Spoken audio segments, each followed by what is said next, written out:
Hello and happy Tuesday, my friends. Welcome to the Daily Creative Challenges in Adobe Illustrator. I'm your host, Julia Masalska. Welcome everybody in the chat. If you're tuning in from YouTube, head over to be.net/Adobe Live. This is where I'm reading the chat live. And wow, what an amazing stream with Claudia. Honestly, one of my favorite hosts, and it's just so much fun when Claudia's on. Very entertaining. And Mike, also really amazing art done. So really excited about the program. After us, we also have my friends with some XD for you guys. And we have Susan and Arturo in the chat, and Wade and Carol and Stony, Barbara, Fabio, Omar. So many amazing people. Wow. Cool. So Musas is also here.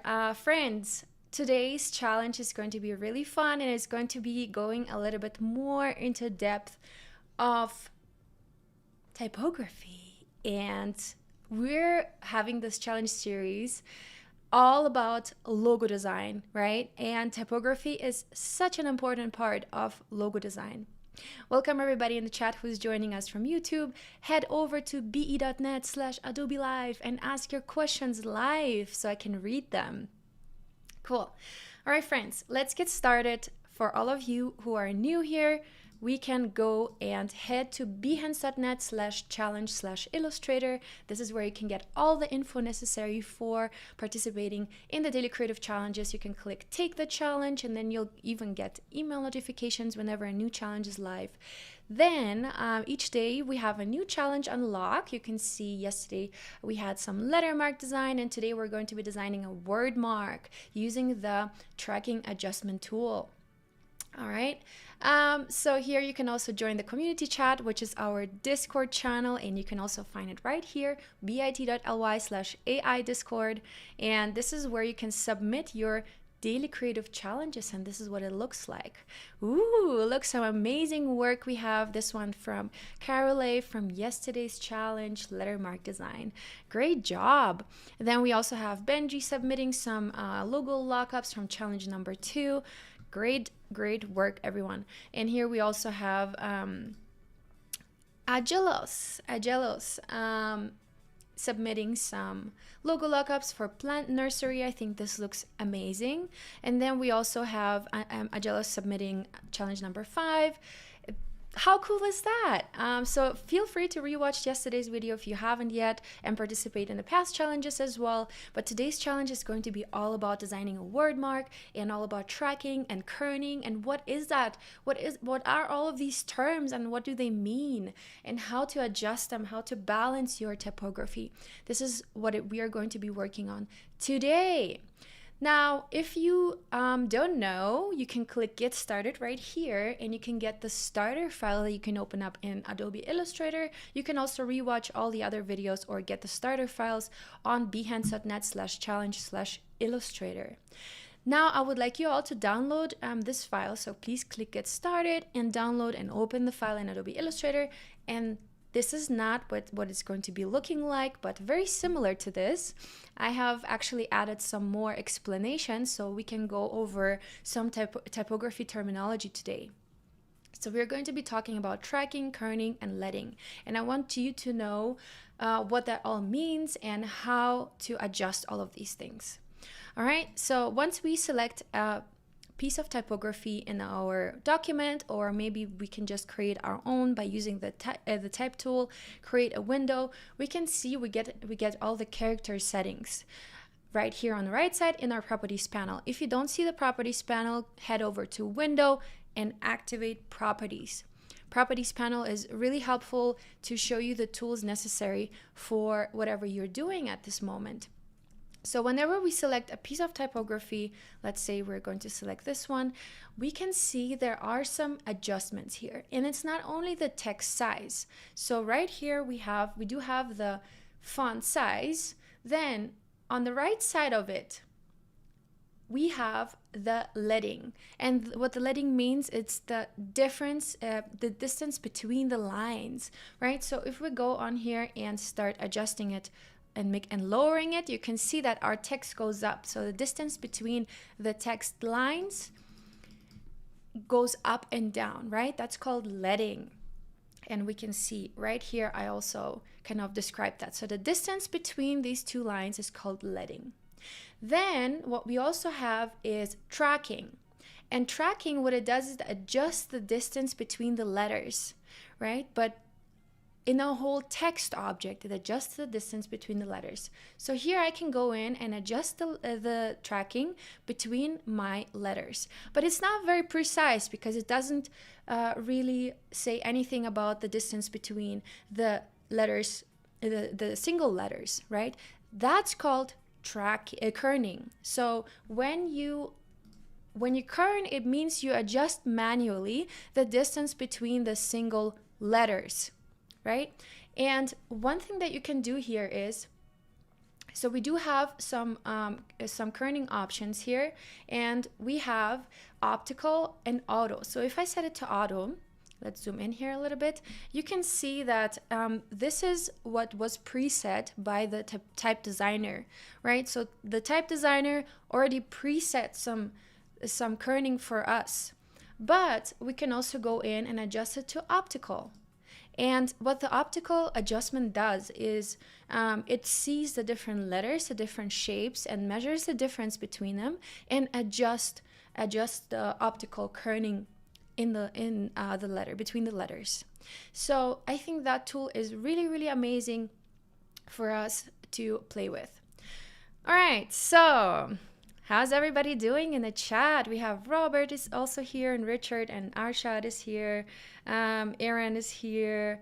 Kinsley. Awesome. So friends, so we have, once again, leading, the distance between the lines, kerning, the distance between the letters, and tracking, the distance between all the letters in the word or in a text paragraph, right? So this is that. I wanted to show you a trick how you can kern manually and how you can get a good result by kerning manually and adjusting the balance between the letters in your typography, in your logo. So let's get started. I'm going to bring all of that to the side for now, and I'm going to create a new text box. So I'm going in my type tool right here, and I'm going to select that. As you can see, now we had our leading adjusted to a specific amount. Now we're going to set it to auto, which is predetermined by the type designer. Okay, and we're going to make the typography, well, actually let's type out first what we want to type, and let's type something like Tuesday. Today's Tuesday. What a wonderful day. All right, and I'm going to change the color by going into my fill right here and double click into that and change my color to white. Now, having this type still selected, I'm going into my font size and I'm going to adjust it to 72. Now I can select the font that I want to select, and I would like you to work on a specific business name that you make up. You can also use your own name or any kind of word that you want to use for this. All right, so right now I can adjust the character styles right here in the properties panel. You can also go in and activate some new ones by going to find more, and here we will be able to access the Adobe fonts straight from Adobe Illustrator, which is also super fun. It takes a second, but here you can also preview the different typefaces that we have, right? So let's see what we can find here. All right, let's grab this one, Omni Gothic, right there.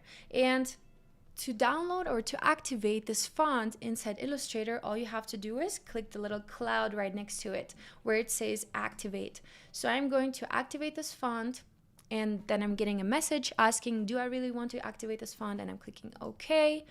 All right, so now this font is being activated and downloaded basically into Illustrator. So there is no more kind of downloading, placing into the right folder needed. Adobe has done an amazing job creating this seamless experience of where you can just select your font. All right, so let's see, what was the name again? Okay, so let's take this one for now, Abadi MT Pro, and I'm going to make my font size way larger. So let's say I'm going to do like a 200 So something like that. Now let's space it out a little bit and let's adjust the tracking to maybe 75. So let's say we have something like this going on. Now, to be able to manually adjust the letters, you can either use the manual tracking right here. So you can go in and click between the letters and adjust it manually. Or you can do it very manually, where you outline the text by clicking Command Shift and O, transferring it into shapes. And you can now ungroup it, Command Shift and G, and you can move the letters yourself now. That is a very, very kind of hands-on version of what you can do. Let's lock everything in the background. I'm selecting all of this, holding Shift. I'm clicking on Tuesday to deselect it, or actually I have to deselect all the letters now. What I want to do now is I want to lock the background so it doesn't get into our way with Command and 2. Now you can see I have all of my objects kind of locked in the background, and I only have my letters available to activate, to work with. So one tip that I can show you how to find the right kerning for your typography is using contrast. So right now we have the text written on a black background with white letters, and that gives us a lot of contrast already. One tool that you can also use is you can use the rectangle tool, and you can go in, zoom in, and you can create yourself rectangles that go between the letters. And that way you can measure the distance between those letters. And I'm going to make this maybe like a, let's do like a red color so we can see them really, really well. Now you can see that if I copy and paste this between those letters, there is way more distance here, right? Let's do that for all of these. Let's see.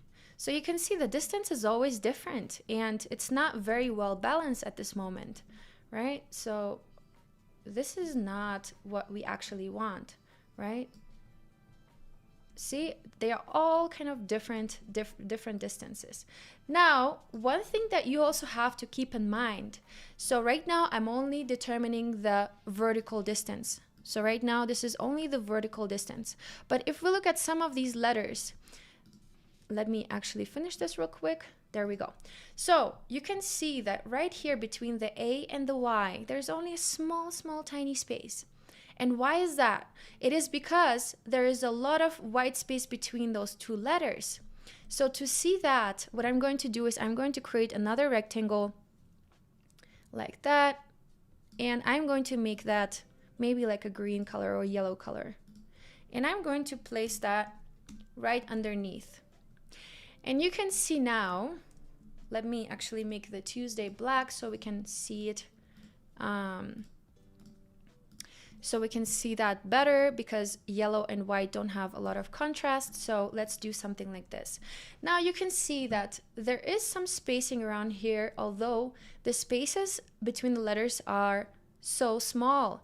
There's still a lot of space around here. So if you, for a second, take away these right here, the red distances that we have, which are just the vertical distances, you will be able to see that you can see that here, for example, we have a lot of white space between the letters, while here we have very little white space between the letters. Here again, we have a lot of space. So what we want to do now is we want to adjust and balance it. So for example, we can see that between the D and the A, there is a lot of space, while between the A and the Y, there's even more space here. So what I'm going to do is I'm going to push the A just slightly to the right so that it balances out, so that this amount of space is just about the same as this one. All right. So that's something that we want to do when balancing the typography. We want to create a same amount of letters, same amount of spacing or fill between the letters, right? So here also we can see between the T and the U and the U and the E, there is a different amount of white space. So here we have very little, here we have a lot. So let's balance that out a little bit by moving the U just slightly to the left. And you can see as we move it, that here the space gets less and here it gets more, right? So this is what we want to achieve. We want to achieve a nice balance between all of these letters. Now we can look at, for example, this space and maybe This should be pretty good. All right, so I feel like we've done quite some work here, and let's remove all of these right there. And let's make our letters back to white. Right there. Okay, now we're going to remove the yellow rectangle, and now we can actually see that there is a little bit of kind of closure right here between the T and the U, and maybe we want to space out the T just a little bit more to the left, just like that. One technique that we can do to be able to see this very clearly, let's actually place the E just a little bit to the left also, like that. All right, so one technique that we can do to see all of these letters at once, I'm going to group them with Command and G, is, so sometimes our eye is used to reading things in the word, right? What we can do is we can copy this with Option, and we can turn this around. That's what I do when I'm working on logos. It kind of helps seeing the spacing better, because you don't no longer concentrate on what your eye is used to seeing, but more so on the actual space, right? So now we can also zoom out, and we can see that there are some little tweaks that we can make. So for example, we can see that between the E and the S there's a lot of space, whereas between the D and the A and the Y there is quite little space. So let's take the A and the Y and push them a little bit to the left. Going to space them out just a little bit, and the Y we're going to space out just a little bit more as well. Now when we zoom out, let's push the D just slightly to the left. There we go. All right. And that's kind of how I try to test the kerning between the letters. And when you zoom out, you can see that this one is already pretty much well balanced as opposed to this one, right? So let's keep this one here, and let's go in and adjust some more. So for example, I can see that the E and the S are kind of very close together as well. So I'm going to go in here, and I'm going to take all of these letters holding Shift, and I'm going to move them all a little bit to the right. And again, I'm zooming out and I'm looking, does it make it better? What else is kind of close or far away from each other? I can now see that maybe the A and the Y can go just slightly closer,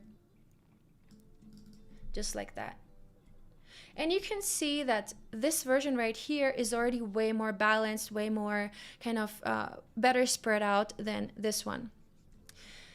So these are some of the techniques, and I would like you to do your own touch type tool with letters. Yeah, sure. I love the challenge when it comes to be able to do the kerning between the letters. Yeah, of course. All right, cool. Yeah, turn it upside down, zoom out on it. So when you zoom out really far, you'll be able to see what makes a better balance, right? So now I'm also seeing that D, A, and Y are kind of, there is not quite the balance that I want. I think maybe the A could be going just a little bit to the right. Yeah, or let me go back. So anyway, so there's a lot of time you can spend really tweaking this and really making sure that that these things are balanced. But for now, I'm going to go in and keep this guy here, and let's do that. And then I can go back in and double check my other techniques, right? So I can go in and get some of the red right here and send this one right underneath. And one thing to keep in mind is that round curves usually take up a little bit more space, right? So our eye kind of matches what's missing here and adds it on this side. So when we have a rounded letter, make sure to not kern too far away, because then we have some white space around here that will kind of compensate for it. So you might move the letter too far away from it. All right, so that's that. And try out the technique that we looked at earlier, where there is an optical kerning setting as opposed to auto. Some typefaces are sometimes really, really good set on the auto, and some typefaces are not as well designed, and you would have to kind of tweak around a little bit until you get the right kerning in. All right. So those are some of my tips, and now that we have this, I would like you to actually let's go in and try to type. I should have made a copy in the beginning. So if you're doing this right now, make a copy in the beginning, and what was it, a body, I think. Let's do Tuesday. Yeah, that was the right typeface, and it was, I think, a 200. All right, so this is before and this is after. Let's actually adjust, add a little bit to that so we can see exactly what has been done. All right, so I would like you to send in a before and the after, maybe with a 0, so we can see the difference that you've made. All right, and to export your file, you can go to File, Export, Export As, and then we're going to select PNG right there, and we're making sure to click on Export, Use Artboards, because we do want to export the artboard and not the whole workspace. So that's that, and I'm going to click Export. Here we can adjust the resolution. 72 or 150 points per inch is perfectly fine. And I'm going to click OK, and now my my image is already saved here. All right, cool. Yeah, you can also modify the type without outlining it. So for that, as I was mentioning earlier, you can simply click between the letters wherever you want to adjust the kerning, and you can go in and adjust it right there by clicking up and down, or I believe plus and minus on your keyboard. Let's see. Oh no, never mind. Let's see. I think there was something. Anyway, so just try it with this kerning adjustment tool right here. Oh, okay. You can also slide with your mouse up and down, holding Option, or just slide up and down once you are between the letters. So feel free to experiment with that if you want to keep alive text. All right. So we've talked about tracking, kerning, and leading. Once more to repeat, leading is the distance between the lines. Tracking is the distance between letters in the whole word. And kerning is a specific distance between the letters to be adjusted optically. All right. So let's get back to our Discord channel right here, and I'm going to post my artwork. To get here, go to bit.ly/AI Discord, and Adnan is saying I'm still confused, but I rewatch. Yes, please rewatch. It's all about, technically it's all about the balance, you know, that you see in a logo, and I would like you to really pay attention between to kind of maintain that distance, the balance, and the white space between the letters, right? That's something, that's kind of the key takeout out of this. bit.ly/AI Discord is where you can join our Discord channel, and this is again where what it looks like. Here we have the challenge hashtag where you can submit your challenge, right? So click onto that, and then you can click the little plus element right here and click the plus, upload a file, and you can upload your image that you've created, or you can simply drag and drop your file into the Discord channel. Cool. And Donnie submitting some challenge number 2 today. I love the little connection between the two M's. I think it came out amazing. I also love how you colored the fills in the letters. That gives it a lot of character. Awesome. Yeah, and we have our lovely mentors right here, Colby, Jack, myself, Randall, Ryan, and Sean, to give you feedback. And we have some moderators here. So feel free to tag them if you want some feedback, and they'll get back to you. All right, my friends. So feel free to upload your file or drag and drop it into the Discord under #challenge. And I hope this was a helpful session for you and you've learned the difference between leading, kerning, and tracking. And I hope to see your submissions in the chat at Discord. Feel free to also shoot me a message if you have any specific questions. Thank you all so much. Stay tuned for the next stream. It's an XD stream. And I'll see y'all tomorrow for challenge number 7. Bye-bye.